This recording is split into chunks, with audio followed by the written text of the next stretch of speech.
আপুরা, আপনাদের কাছে একটা সাজেশন চাই। আমার বিয়ে ঠিক হয়েছে আমার এক প্রতিবেশী আন্টির ছেলের সাথে। তারা বংশগত বড়লোক। আগেও বড়লোক ছিল। এখন আরও বেশি। ছেলেটা ক্লাউড ইঞ্জিনিয়ার। বেশ পয়সা হয়েছে তারও। আমরা আগে নিম্ন মধ্যবিত্ত ছিলাম। আমার বাবা তখন 10,000 বেতনে চাকরি করত একটা ফ্যাক্টরিতে। আমার 6 ভাইবোন কি কষ্টে বড় হয়েছি তা বলার বাইরে।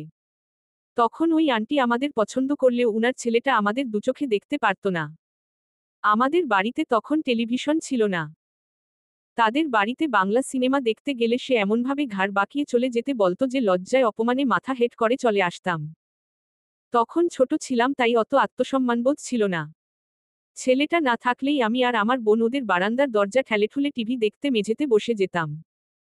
সে যাতে সিনেমা শেষ হওয়ার আগে না আসে তার জন্য দোয়া করতাম। অবশ্যই হুট করে চলে এলে আবারও একই চোখ রাঙানি, ঘাড় বাঁকানো, বৃদ্ধাঙ্গুলি ও মধ্যমা ঘষে তুড়ি বাজিয়ে ইশারা করত বেরিয়ে যেতে। তার মা থাকলে কিছু বলতো না। তখন চোখ দিয়ে ইশারা করত। আপনাদের কাছে বিষয়টা কেমন হচ্ছে জানি না। কিন্তু ছোটবেলায় ওইসব আমার আত্মসম্মানে না লাগলেও এখন ওই কথাগুলো মনে পড়লে আমার ভীষণ আত্মসম্মানে লাগে। এই ব্যাপারগুলোকে কেউ দয়া করে রোমান্টিসিজম করবেন না। মোটেও ইসবের পর্যায়ে পড়ে না এই ব্যাপারগুলো।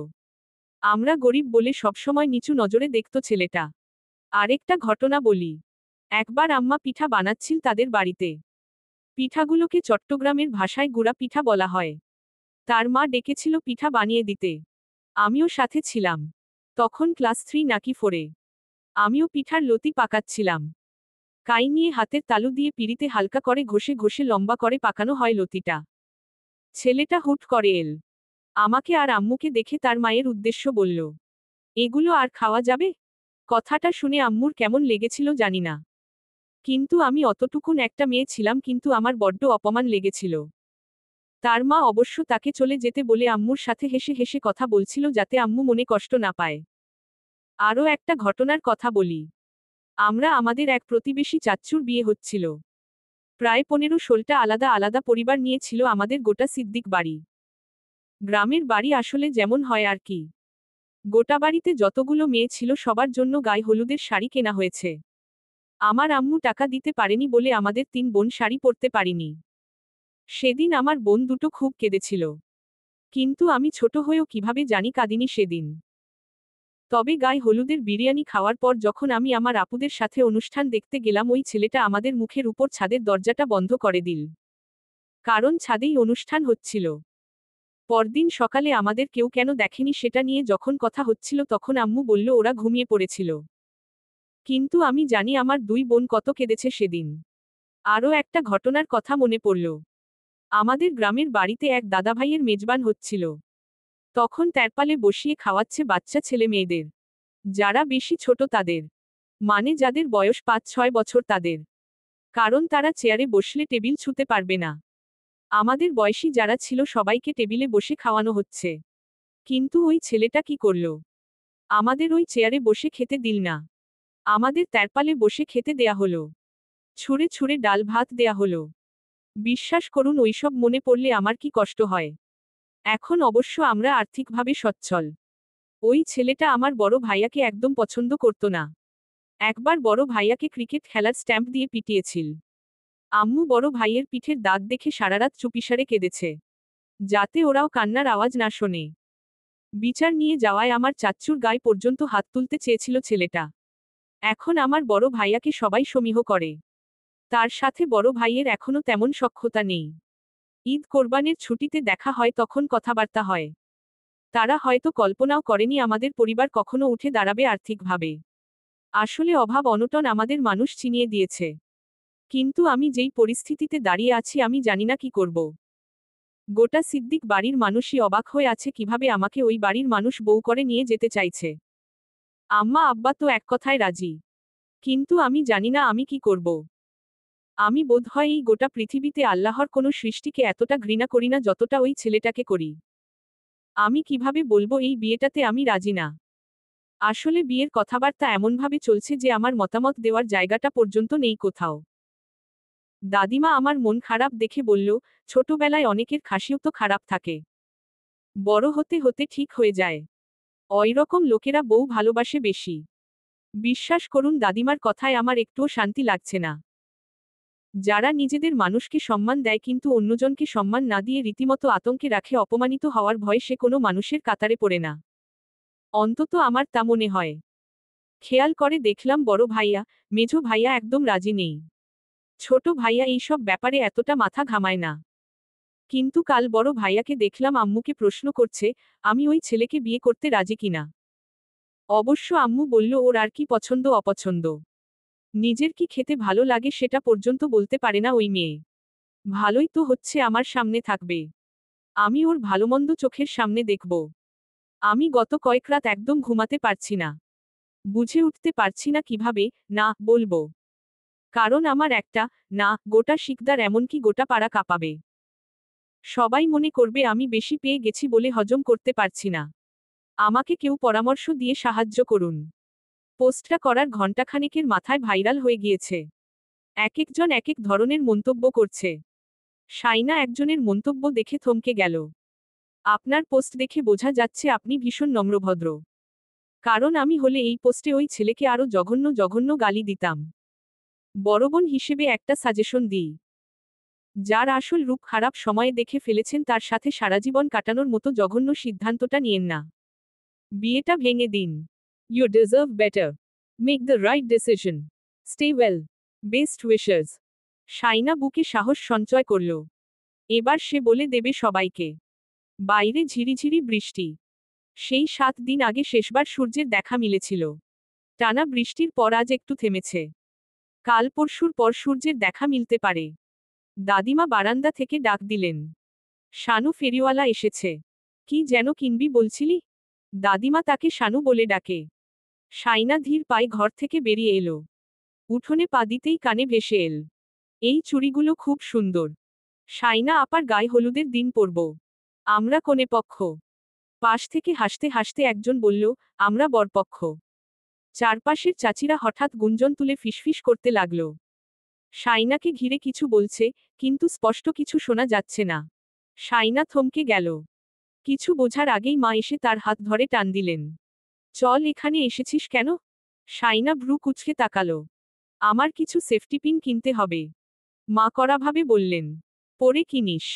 এখন আয়। কিন্তু শাইনা গেল না। নিজেকে ছাড়িয়ে নিয়ে বলল, ফেরিওয়ালার আর আসবে না। ওদের কাছ থেকে সস্তায় জিনিস পাওয়া যায়। তুমি ঘরে যাও, আমি আসছি। সে মায়ের হাত ছাড়িয়ে সামনে এগিয়ে গেল। পায়ে স্যান্ডেল নেই। পায়ের আঙুলের ফাঁকে বালি লেগে আছে। সে সেফটি পিন কিনল। কাচের চুড়ির দিকে হঠাৎ চোখ আটকে গেল। লাল সবুজ 2 ডজন চুড়ি কিনে ফেলল। ঠিক তখনই ছোট চাচি ছুটে এসে মাথার ওড়নাটা টেনে কপাল ঢেকে দিলেন। তারপর ইটের স্তূপের পেছনে নিয়ে গিয়ে তাকে আড়াল করে রাখলেন। শাইনা অবাক হয়ে বলল, তোমাদের সমস্যা কি? চাচি বলল, ওই বাড়ির লোকজন এসেছে ঢাকা থেকে। তুই ওদের বাড়ির বউ হয়ে যাচ্ছিস না? এভাবে দেখলে তোকে নিয়ে নানান কথা রটাবে। পায়ে স্যান্ডেলটা অবধি দিসনি। কি বেকুব মেয়ে তুই! শাইনা চাচির হাত থেকে এক ঝটকায় নিজেকে ছাড়িয়ে নিয়ে বলল, ফেরিওয়ালাকে টাকা দিতে হবে। চাচি আঁচলে মুখ চাপা দিয়ে হায় হায় করে উঠল। কারণ উঠোনে এসে থামা চকচকে কালো গাড়িটার দরজা খুলে নামল একজন লোক। কালো ব্লেজার, টানটান টাই, চকচকে শুটবুটে মোড়া। মনে হচ্ছে সিনেমার কোনো রাশভারী চরিত্রের আগমন। শাইনা ফেরিওয়ালাকে জিজ্ঞেস করল, টাকা? আপাতত টাকা পয়সা নেই। টিউশনির বেতন পেতে ঢের দেরি। দাদির পেকে যাওয়া চুল আছে। নেবেন? তোর আক্কেল জ্ঞান হবে কবে? তুই দেখছিস গাড়ি এসে থেমেছে। তুই ঘরে চলে আসবি না? ফেরিওয়ালার সামনে তর্ক করছিলি চুল নিয়ে। লজ্জা শরম নেই তোর? আমার যখন বিয়ে ঠিক হয়েছে তখন আমি মানুষের সামনেই যেতাম না লজ্জায়। আর তুই যার সাথে বিয়ে ঠিক হয়েছে তার সামনে দাঁড়িয়ে ফেরিওয়ালার সামনে তর্ক করছিস? ওরা এখন কি মনে করবে? ছেলেটা তোর দিকে কেমন করে তাকিয়েছে তুই দেখেছিস? মনে মনে হয়তো ভাবছিল কোন ফকিন্নিকে বিয়ে করতে যাচ্ছি আল্লাহ জানে। মা শাহিদা বেগম মুরগিকে খাওয়াতে খাওয়াতে বকবক করছেন। দাদিমা মায়ের কথা শুনে হেসে বললেন, তোমার মেয়ে এমনি এমনি দাঁড়িয়ে থাকেনি। তারে দেখার জন্য দাঁড়িয়েছিল। কতদিন পর দেখল। শাইনা ব্যঙ্গ করে বলল, কতদিন পর দেখল? তোমরা এসব ভাবো কি করে? তোমরা যে আমাকে বিয়ে দিচ্ছ আমি রাজি আছি কিনা জিজ্ঞেস করেছ একবারও? মা মুরগির খাবারের বাটিটা ধপ করে রেখে চলে গেল। যেন কথাটা কানে তোলার মতোই নয়। দাদিমা হাসতে হাসতে মোড়া ছেড়ে দাঁড়ালেন। বয়স হয়েছে ওনার, তবুও তিনি কর্মঠ। মাকে অনেক কাজে সাহায্য করেন। উনার এতগুলো ছেলের বউ থাকতেও উনি বড় বউয়ের কাছে থাকার জন্য পাগল। অবশ্য বউ শাশুড়ির মধ্যে দিনের ভেতর 1000 বার ঝগড়া হয়। আবার মিটমাট হতেও বেশিক্ষণ সময় লাগে না। তিনি দাঁত খেলিয়ে হেসে শাইনাকে বললেন, তোরে ইঞ্জিনিয়ার সাব কিছু কিনে দেই নাই? শাইনা আকাশ থেকে পড়ল। পাগল নাকি? পাগলের কি আছে? বউকে জিনিস কিনে দেবে না তো কাকে দেবে? শাইনা রাগত স্বরে বলল, ফালতু কথা বলবে না। বিয়েতে আমি মতো দিয়েছি? তোমরা আমাকে যার তার সাথে বিয়ে দেবে আর আমি ধেই ধেই করে বিয়ে করে নেব নাকি? মানুষ অমানুষ দেখবে না। টাকা দেখলেই সবকটা পাগল হয়ে যাবে। শোনো, আমি পড়ালেখা শেষ করে চাকরি করব। তারপর বিয়ে। তোমার ফুতের বউকে থামতে বলো। কয়েকদিন পরপর তোমাদের এসব নাটক আমার ভালো লাগে না। দাদিমা হাসতে লাগলেন। তোর দুই বোনকে টাকা দেখে বিয়ে দিছি? না, ভালো মানুষ দেখেই দিয়েছ। আমার বেলায় ভালো মানুষ চোখে পড়ছে না? আমাকে জাহান্নামে ঠেলে দেয়ার ধান্ধা সবার। মা রান্নাঘর থেকে বেরিয়ে এসে বললেন, আস্তে কথা বল, মানুষে শুনবে। বৃষ্টি থামছে। ভেজা কাপড়গুলো বের করে দে রশিতে। আর আজ তুই আর সামনের উঠোনে বের হবি না। যদি বের হোস তোর ঠ্যাং কেটে রেখে দেব আমি। বৃষ্টি আবার শুরু হবে কিছুক্ষণ পর। কাপড় একবার বের করো, আরেকবার তোলো। কাপড় নিয়ে এত ডিউটি করতে পারবো না। মা কোমরে এক হাত চেপে একরাশ ক্ষোভ নিয়ে তার দিকে চেয়ে রইল। দাদিমাকে বলল, এই মেয়ে কি তোত্তারামো শুরু করছেন দেখছেন আম্মা? তোমার মেয়ে তোমার মতোই হয়েছে। মা তেলেবেগুনে জলে উঠে বলল, দেখলি, দোষ করবি তোরা। আর তোর জাতগোষ্ঠী কথা শোনায় আমাকে। দাদিমার কপাল কুঁচকে গেল। তুমি ভালো কথাকেও ঝগড়ার দিকে টেনে নিয়ে যাও কেন? মা ভেতরে চলে গেলেন। শাইনা দাদিমাকে বলল, যাও ভেতরে গিয়ে জোরসে একটা ঝামেলা লাগাও। তোমাদের বউ শাশুড়ির কাজই তো সেটা। বলেই সে পুকুরঘাটে নেমে পা ধুয়ে নিতে লাগল। ঘাট থেকে উঠতেই চাচাতো ভাই বোনরা তাকে ঘিরে ধরল। সবার হাতে চকোলেট। শাইনা বলল, কার পকেট মারা হয়েছে? মেঝো চাচার মেয়ে সাঞ্জু বলল, দুলাভাই দিয়েছে। শাইনা ভাবল বড় আপারা আসছে। সে খুশি হয়ে জানতে চাইল, দুলাভাই আসছে? তোমার দুলাভাই না, আমাদের দুলাভাই। শাইনা কিছুক্ষণ চেয়ে রইল চুপচাপ। দুদিন আগে তাদের বাড়ির পেছনে গাছ কাটা হয়েছিল। সেখান থেকে ফুলগাছের একটা লাকড়ি নিতেই সবাই ভোদৌড়। ছোট চাচার ছেলে ইব্রান বেশি দূর যেতে পারল না। তার বয়স 4 হবে। শাইনা তাকে ধরে তার হাত থেকে অর্ধেক চকলেট মুখে নিয়ে নিল। সাথে সাথে সে মাটিতে গড়াগড়ি খেতে লাগল। তার কান্নার আওয়াজ শুনে সবাই ছুটে এল। শাইনা ততক্ষণে লাপাত্তা। মুখ থেকে চকলেটটুকু থুহো করে ফেলে দিল মাটিতে। চকোলেটকে এনেছে সেটা মনে পড়ার পর। বড় ভাবি এসে বলল, শাইনা তোমার জন্য ওই বাড়ি থেকে চকলেট পাঠিয়েছে। লন্ডন থেকে এসেছে। ফেলে দিও না আবার। শাইনা চুপ করে রইল। বড় আপা আর মেঝো আপার ছেলেমেয়ে আসুক, ওদের দিয়ে দেবে সব। বড় ভাবির কোলে 1.5 বছরের একটা বাচ্চা ছেলে। ওটা শাইনার কলিজা। ভাবি শহুরে মেয়ে। সবাই প্রথম প্রথম শহর থেকে বউ এনেছে। ওই মেয়ে এত বড় পরিবারে মানিয়ে নিতে পারবে না। আলাদা হয়ে যাবে, কিন্তু তেমন কিছু হয়নি। মা ভাইয়াকে আলাদা থাকতে বললেও ভাবি রাজি হয়নি। অবশ্য মেঝো ভাইয়া বিয়ে করলে মা আলাদা করেই দেবে। বাড়িটা ওভাবেই তুলেছে বাবা, যাতে 3 বউ একসাথে না থাকতে চাইলে আলাদা রান্নাবান্না করে খেতে পারে। বিকেলে বড় আপা আর মেঝো আপা এল। শাইনা 6 ভাইবোন, সবার ছোট। তার 3 ভাই বড়। তারপর বড় আপা আর মেঝো আপা যমজ। বড় আপার জন্মের আধ ঘন্টার মাথায় জন্ম নিয়েছিল মেঝো আপা। তাদের 2 বছর পর শাইনার জন্ম। বয়স এখন 21 চলছে। আপাদের 18-19 বছর বয়সে বিয়ে হয়ে গেছে। শাইনাকেও মা বিয়ে দিয়ে দিত, কিন্তু ভাইয়ারা রাজি ছিল না। মেঝো ভাইয়া বলল, ও সবার ছোট, পড়াশোনা করতে চাইলে করুক, ভালো পাত্র পেলে পরে বিয়ে দিয়ে দেব। যদিও শাইনার ইচ্ছে ছিল সে পড়াশোনা শেষ করে কিছু একটা করবে। কিন্তু মায়ের বিশ্বাস, ভাইরা বিয়ে করে নিলে তাদের সংসার হয়ে গেলে বোনদের আর দেখার সময় নেই। তাই তিনি চান ছোট 2 ছেলে বিয়ে করার আগেই মেয়ে বিয়ে দিয়ে ঝামেলামুক্ত হতে। বড় আপা আর মেঝো আপা এলে শাইনার খুব আনন্দ হয়। কিন্তু এবার হচ্ছে না। সবাই এসেছে তার বিয়ের কথাবার্তা বলতে। তাদের কথা শুনে শাইনার মন আরো খারাপ হয়ে গেল। বড় দুলাভাই একদম মাটির মানুষ। আম্মা যা দেবে তাই খাবে। লবণ মরিচ দিয়ে পাটিতে বসিয়ে খেতে দিলেও কোনো অভিযোগ করবে না। খুব শান্ত গোছের ভদ্রলোক। পেশায় একজন ব্যবসায়ী। আপার শ্বশুরের গাড়ি গ্যারেজ আর কাপড়ের দোকান ছিল। দুলাভাই এখন সেই সব সামলায়। আর্থিকভাবে বেশ সচ্ছল। আপাকে সুখী রেখেছে। মেজো আপার স্বামীও ভালো। পেশায় একজন ব্যাংকার। উনার মতো এত মিশুক, হাসিখুশি মানুষ আর দুটো হয় না। অবশ্য আপা আর দুলাভাইয়ের বিয়েটা যখন হয়েছে তখন দুলাভাই একটা শু ফ্যাক্টরিতে চাকরি করত। ওদের প্রেমের সম্পর্ক ছিল। আব্বা প্রেম বোঝেন না। ছেলের মা বাবাকে ডেকে এনে আপাকে তুলে দিয়েছেন কিছু লোকজন খাইয়ে। আপার সংসারটা আব্বাই গুছিয়ে দিয়েছে একটু একটু করে। এখন দুলাভাই যথেষ্ট ভালো পদে চাকরি করে। মাইনেটা বেশ ভালোই পায়। আপা বিলাসিতা করতে পারে। সবাই মিলে রান্নাঘরে বসে কথাবার্তা বলছিল। রান্নাঘরটা বর্ষর আছে বেশ। সবাই মোড়া, পিঁড়ি, চেয়ার, মাদুর যা পেরেছে সব নিয়ে বসে গল্প জুড়ে দিয়েছে। শাইনা দরজার পাশে দাঁড়িয়ে চুপচাপ সবার কথা শুনতে লাগলো। শাইনার অবাক লাগলো এই ভেবে আপারা ভুলে গেছে ওই বাড়ির ছেলে তাদের কত হেয় করে বেড়াতো। তাদের কত ছোট করত। কত অপমান করত। আজ তাদের সব হয়েছে।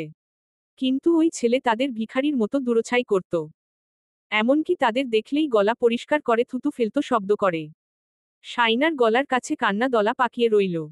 ভাবি তাকে দেখামাত্রই বলল, ভেতরে আসো। বড় দুলাভাই বলল, কিরে শানু ভেতরে আয়। তুই তো একটা সালাম দিয়ে কোথায় পালিয়ে গেলি। তোর জন্য সন্দেশ এনেছি। আয়। মেঝো আপা বলল, আয় বস এখানে। শাইনা বলল, আমার গোসলের সময় হয়ে গেছে। বড় আপা বলল, বিয়ের কথাবার্তা হচ্ছে শুনে তুই তো দেখছি অনেক শুকিয়ে গিয়েছিস। মা তার দিকে তাকালো। আবার চোখ সরিয়ে নিল।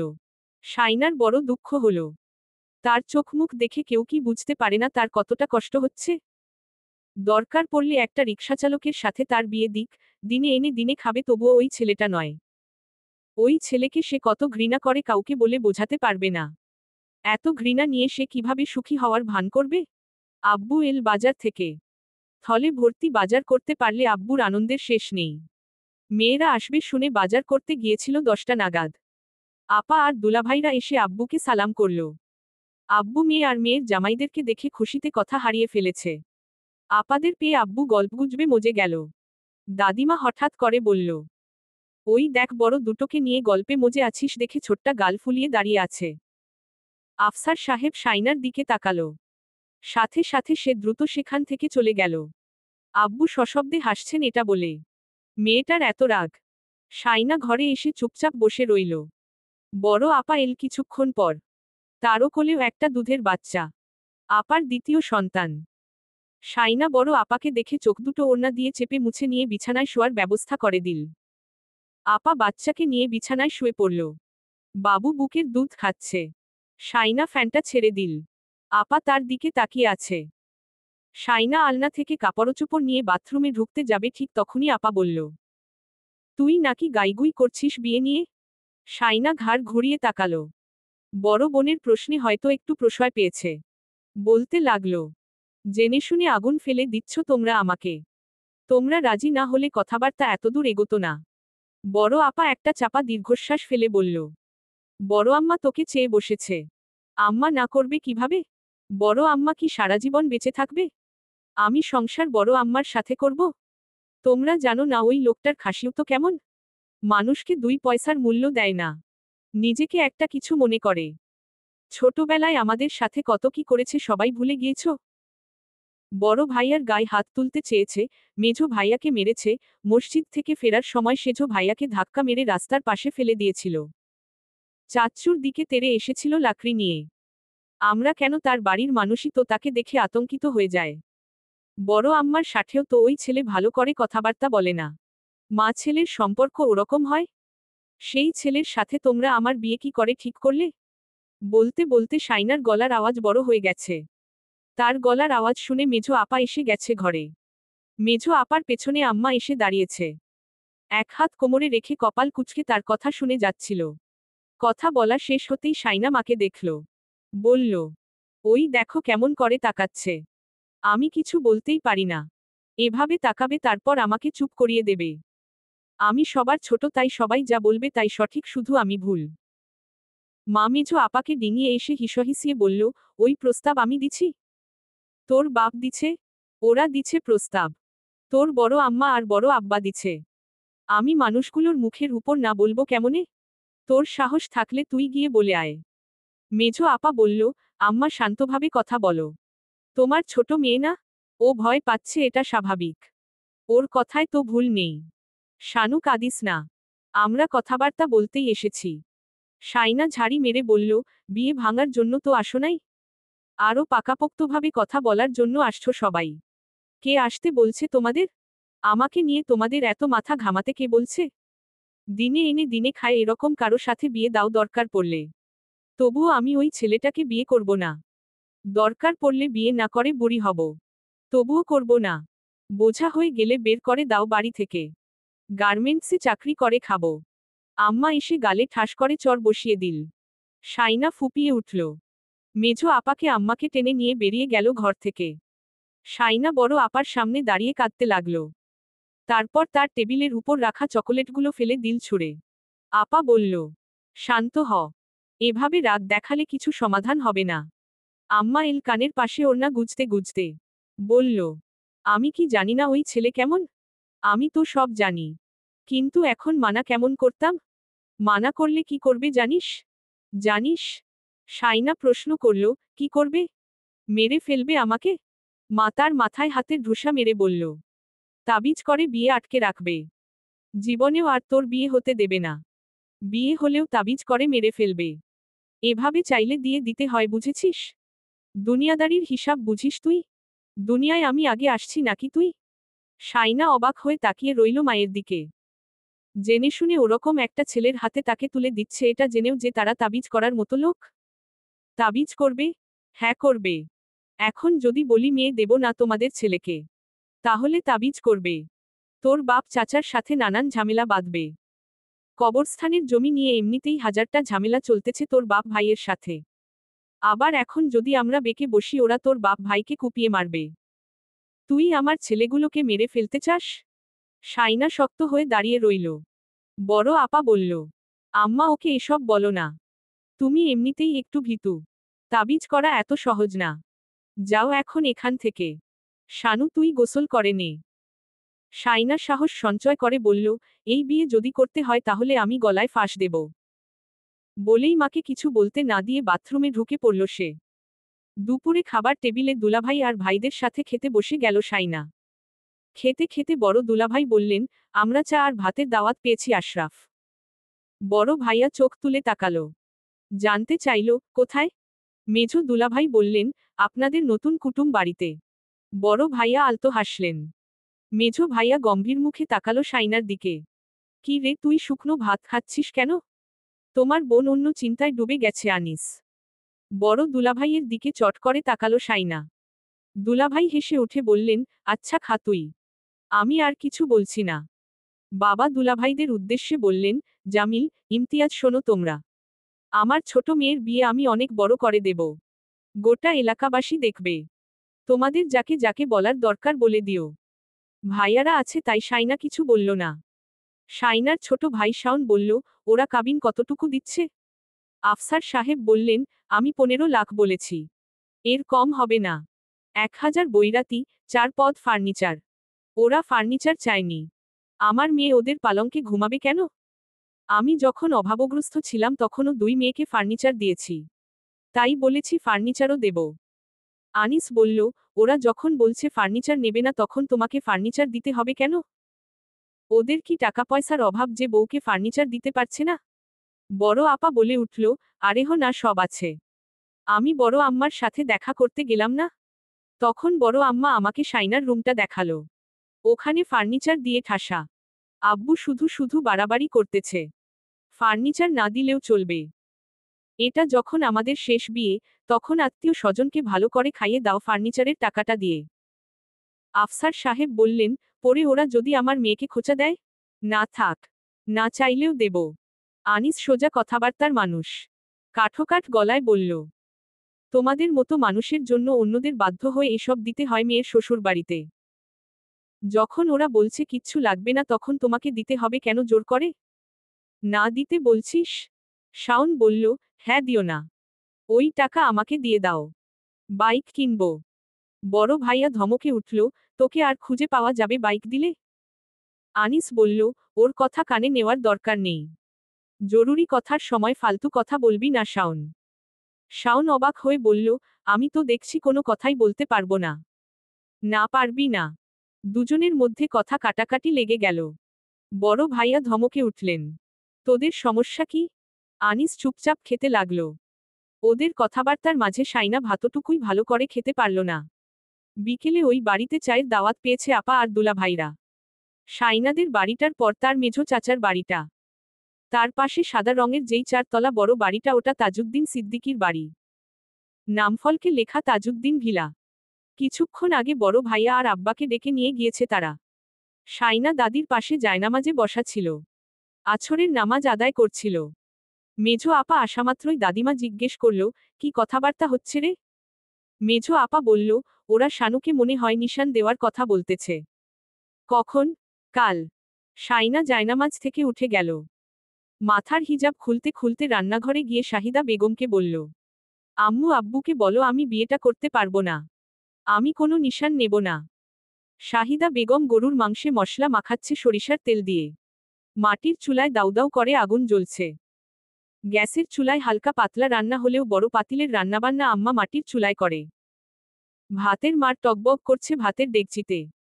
আম্মা তার দিকে বিরক্ত চোখে তাকালো। তোর বাপকে গিয়ে বল। আমাকে বলছিস কেন? শাইনা মায়ের পাশে পিড়িতে বসে পড়ল। মিনমিন করে বলতে লাগলো সে বিয়েটা করবে না। এই বিয়েতে সে সুখী হবে না। মা চুপচাপ কাজ করছেন। বড় আপা আর মেঝো আপা কাটাকুটির ধোয়া বাছার কাজ করে দিয়েছে। আপারা এলে শাইনাকে কাজ করতে হয় না। শাহিদা বেগম চুপচাপ কাজ করতে লাগলেন। কোনো জবাব দিলেন না। শাইনা একটা সময় মায়ের হাত ধরে ফেলল। আম্মু আব্বুকে একটু বলো। আমি ওই লোকটাকে পছন্দ করি না। আমার ঘেন্না লাগে। মা হাতটা ছাড়িয়ে নিয়ে উল্টো পিঠ দিয়ে কষে একটা চর বসিয়ে দিল। শাইনা গালে হাত চেপে বসে রইল। চোখ থেকে টপটপ করে জল পড়তে লাগল। কিছুক্ষণ শক্ত হয়ে বসে থাকার পর সে পা বাড়ালো ঘরের দিকে। দরজা বন্ধ করতেই বড় আম্মার গলার আওয়াজ শোনা গেল। আশরাফের মা কই? মেহমানের আজকে আমার বাড়িতে দাওয়াত না? তুমি রান্না করতেছ কার জন্য? বলতে বলতে রান্নাঘরের চলে এল। সাথে করে কাকে নিয়ে এসেছে কে জানে? কিছুক্ষণ পর শাহিদা বেগমের গলা শোনা গেল। বসতে বলো ভাবি। আমার চা নাস্তা রেডি আছে। না না, ওরা খেয়ে আসতেছে। তাড়াহুড়ো করো না। আমাদের বউকে ডাক দাও। ওকে দেখতে চাচ্ছে। কতবার এল এখানে। ওকে নাকি কখনো খেয়াল করেনি। শাইনা বুঝে ফেলল বড় আম্মার ভাইয়ের বউ এসেছে। শাহিদা বেগম মেহমানকে বসার ঘরে বসিয়ে দরজা ধাক্কালো। আল্লাহর ওয়াস্তে একটু দরজাটা খোল। একটু ওদের সামনে যা। শুনতে পাচ্ছিস? শানু। শাইনা দরজা খুলল। মা বলল, আল্লাহ চোখমুখ ফুলিয়ে ফেলছে কেঁদে কেটে। আমি ওদের কি বলবো এখন? তুই আমার মানসম্মান রাখবি না? মুখে পানি দে। তারপর একটু পাউডার দে। মাথায় কাপড় দিয়ে আয়। তাড়াতাড়ি আয়। শাহিদা বেগম চা নাস্তা নিয়ে গেল। গল্প জুড়ে দিল। দরজা ধাক্কার শব্দে শাইনা দরজা খুলে দিল। সাথে সাথে দেখল বড় আম্মা দাঁড়িয়ে আছে। শাইনা একটু ভড়কে গেল। বড় আম্মা হেসে বলল, শাশুড়ি ডাকার ভয় লজ্জা পেয়ে লুকিয়ে লুকিয়ে থাকছিস নাকি? আয়, এত সাজগোছ করতে হবে না। তোকে একটু দেখবে। শাইনাকে নিয়ে গেল বড় আম্মা রওশনারা। শাইনাকে দেখে ওনার ভাইয়ের বউ 1000 টাকা হাতে গুজে দিল। বলল, হয়েছে, দেখে ফেলেছি বউ। জোড়াগাথার দিন আমি থাকবো না, তাই আগেভাগে দেখে চলে যাচ্ছি। তাজদারকে বলতে পারবো তোমার বউ দেখে যাচ্ছি। রাগটাগ করে লাভ নেই। তাহলে আসি আপা। শাহিদা বেগম বললেন, আরেকটু বসেন না। না না, আমার বাড়িতেও মেহমান এসে বসে আছে। চলে যেতে হবে। বলেই তিনি শাইনার থুতনি ধরলেন। আসি আম্মু। তুমি তাজদারের সাথে যাবে আর কি আমাদের বাড়িতে? এখন দাওয়াত করে ফেললাম। আমি বিয়েতে থাকব। কাল থাকতে পারবো না বলে চলে যাচ্ছি। শাইনার মাথায় হাত বুলিয়ে দিয়ে তিনি বেরিয়ে গেলেন। এত ভালো মিষ্টি ব্যবহার দেখে শাইনার মন কিছুক্ষণের জন্য ভালো হয়ে গেল। শাহিদা বেগম হাসিমুখে কিছুদূর এগিয়ে দিল তাদের। তারপর ঘরে ঢুকে বলল, সবাই কত হাসি খুশি এই বিয়ে নিয়ে। তুই এইসবে জল ঢেলে দিবি? শাইনা চুপ করে রইল। সেই সিদ্ধান্ত নিয়ে ফেলেছে আর কাউকে কিচ্ছু বলবে না। সোজা ওই লোকটাকে বলবে। তারপর তার গায়ের জ্বালা, অপমানের শোধ নেওয়া হবে। তখন সে সন্তুষ্ট হবে। এর আগে তার শান্তি নেই। কাল নিশান পড়াতে এলে সে বলবেই। অর্ধেক রাত অবধি দুই বাড়ির মধ্যে আনাগোনা চলল। সিদ্ধান্ত নেওয়া হলো বরকনের বাপ চাচা, ফুপা, খালুরা সবাই উপস্থিত থাকবে। আর সমাজের কিছু মান্যগণ্য লোক থাকবে। বরপক্ষ নিশান হিসেবে মেয়েকে আংটি আর একটা চেইন দেবে। আরও অনেক কথাবার্তা চলল সারারাত। সাইনা কানও দেয়নি। সরে সরে থেকেছে। রাতারাতি বাজার সদাইয়ের লিস্ট নিয়ে মেজো দুলাভাই, মেজো ভাইয়া আর ছোট ভাইয়া বাজারে চলে গিয়েছে। গোটা রাত সাইনা একটুও ঘুমায়নি। মাথা ব্যথা করছিল খুব। টেনশন করলে তার মাথা ব্যথা হয়। খিদে চলে যায়। ঘুম হয় না। মাথার তালু গরম হয়ে গিয়েছিল। সে নারিকেল তেল ঢেলে চুবিয়ে রেখেছে চুলগুলো। তবুও ঘুম আসেনি। সকাল ৯টার দিকে তার জন্য শাড়ি নিয়ে এসেছে ওই বাড়ির মেয়েরা। সাইনার সমবয়সী মেয়েটার নাম তিতলি। সে সম্পর্কে সাইনার ননদ হবে। তিতলি আগে ঘন ঘন তার সাথে কথা বলতে আসত। বিয়ের কথাবার্তা শুরু হওয়ার পর থেকে সেও আসা যাওয়া কমিয়ে দিয়েছে। সাইনাকে লজ্জায় ফেলতে চায়নি বলে হয়তো। সে শাড়িটা রেখে বলল, পার্লারের মেয়ে আসবে সাজানোর জন্য। চাচিমা ওদের এখানে আসতে বলবো নাকি আমাদের বাড়িতে? কারণ আমরাও সাজগোছ করব। আমার ভাবিরাও করবে। সাইনা চুপ করে রইল। শাহিদা বেগম বলল, শারমিলা আর সাবরিন কি বলে দেখো। বড় বোন শারমিলা বলল, তোমাদের বাড়ি বউ, তোমাদের সিদ্ধান্ত। মেঝো বোন সাবরিন হেসে বলল, আমাকেও সাজতেন দিলে আমার বোনকে ছাড়তে রাজি আছি। তিতলি বলল, টাকা তো ভাইয়া দেবে। সমস্যা নেই। তাহলে আমরা সাইনাকে নিয়ে যাচ্ছি। সাইনা শর্ত দিল, বাড়ির পেছনে দিয়ে যাব। সামনে দিয়ে যাব না। তিতলি হেসে বলল, ওকে। পেছনে মানুষ আরও বেশি। বলেই সে ফিক করে হাসল। সাইনা গোসল করেই বসেছিল। তিতলি তাকে নিয়ে গেল তাজউদ্দিন ভিলার পেছনে দিয়ে। বউ এসেছে, বউ এসেছে, রব পড়ে গেল। বাচ্চাগুলো এভাবে বলে বলে চিল্লাচিল্লি করছে। বড় আম্মা এসে বলল, মুখ এমন শুকনো কেন? কিছু খাসনি? সাইনা বলল, খেয়েছি। বড় আম্মার মেঝো মেয়ে তাসনুভায়েল। সে একটু গম্ভীর সম্ভীর। অনেকটা অহংকারীও। মানুষের সাথে কম মিশে। ভাইয়ের চাইতে কম না। সে মেঝো আপার সমবয়সী। চট্টগ্রাম বিশ্ববিদ্যালয়ে পড়ছে। ভাইয়ের বিয়ের পর তারও বিয়ে। সাইনাকে আপাদমস্তক দেখে নিয়ে বলল, ফেসিয়াল করা নেই? সাইনা সাথে সাথে জবাব দিল, না। ফেসিয়াল করলে আমার ব্রণ হয়। লোকাল পার্লারে করালে ব্রণ তো হবেই। এখন সাজ বসবে? বড় আম্মা বলল, আজ তো হালকা করে সাজবে। তাসনুভা সাথে সাথে বলল, একটা গ্লাসি লুক আনার জন্যই তো ফেসিয়াল করা লাগে আম্মু। যা বোঝো না তা নিয়ে কথা বলো না। তিতলি বলল, আমি ওকে নিয়ে যাচ্ছি। তোমরা বকরবকর করো। সে তার ঘরে নিয়ে গেল সাইনাকে। হেয়ার ড্রায়ার দিয়ে বলল, চুল শুকিয়ে নাও। সাইনা চুল শুকিয়ে নিল। পার্লারের মেয়েরা এসে তাদের কাজ শুরু করে দিল। সাইনার শাড়ির রং পেঁয়াজি রঙের। তাসনুভার পছন্দে সাইনাকে সাজানো হলো। সাইনা অপেক্ষা করছে কবে তাজদার সিদ্দিকীর সাথে তার দেখা হবে। জীবনেও সে কথা বলেনি ওই লোকটার সাথে। এবার বলবে। আর একটা কথা দিয়েই সে তার সারা জীবনের অপমানের শোধ তুলে নেবে। নেবেই। বাবুর্চি এনেছে আফসার সাহেব। উঠোনের একপাশে বড় বড় পাতিলে খুন্তি নাড়ছে বাবুর্চিরা। চট্টগ্রামের ভাষায় তাদের বস্তি বলে। এত রান্নার আয়োজন বাড়িতে করা সম্ভব নয় বলে আশরাফ বলেছে বাবুর্চি ডাকতে। সকাল থেকেই তাদের রান্নাবান্নার কাজ শুরু হয়েছে। হঠাৎ করে সিদ্ধান্ত নেওয়ায় অনেককে দাওয়াত করতে পারেনি শাহিদা বেগম। তবে সাইনার ফুপা ফুপু, মামা মামি, খালা খালুরা এসেছে। এতেই বাড়ি ভরে গেছে। বড় আম্মা সাইনাকে মিষ্টি দই খাইয়ে গেছেন সাজগোজের পর। তাসনুভা এতেই খেপেছে। সাইনার লিপস্টিক নাকি সরে গিয়েছে তাই। বাড়ির অন্যান্য বউরাও সাইনার মতো করে সাজল। সবাই সাজগোছ নিয়ে এত আগ্রহী। বিষয়টা অবশ্য সাইনার মন্দ লাগেনি। কিন্তু মেজাজ খারাপ থাকায় সবটা বিরক্ত লাগছে। সাজগোজ করার পর তিতলির ঘরে বসিয়ে রাখা হলো তাকে। ঘরে বসেই সে তিতলির দৌড়াদৌড়ি ছোটাছুটি দেখছে। বেচারি ভালো করে সাজতেও পারছে না কারো পাঞ্জাবি, কারো ঘড়ি, চশমা খুঁজে দেয়ার জন্য। তাসনুভারও বড় বোন আছে। তার নাম তাসনিম। উনি আপাদের অনেকটা বড় হবে। দু একবার এসে সাইনাকে দেখে গেছেন। শাইনা যা বুঝল উনি আর তাসনুভা একদম রাজি নেই এই সম্বন্ধে। শাইনা এটাও বুঝে গেল এই বাড়িতে বউ হয়ে এলে সে ন্যূনতম সম্মানটুকুও পাবে না। এই বিয়ে সে মরে গেলেও করবে না। আফসার সাহেব বাইরে প্যান্ডেল করেছেন। সেখানে ছোটখাটো খাবার দাবারের আয়োজন হয়েছে। বেলা ৩টের দিকে শাইনাকে তাদের বাড়িতে নিয়ে আসা হলো। মেহমানরা এসে তার সাথে দেখা করছে।